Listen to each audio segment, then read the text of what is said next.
এবার চেক করা যাক সেই ভাইরাল মেদিনীপুরের কোয়ালিটি স্পেশাল।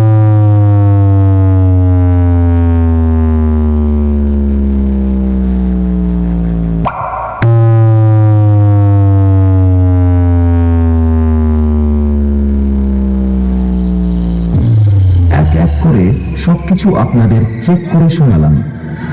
এরপর সবকিছু একসাথে নিয়ে মায়ের চরণে প্রণাম জানিয়ে ফাইনাল টেস্টিং প্রক্রিয়া আপনাদের সামনে শুরু করছি।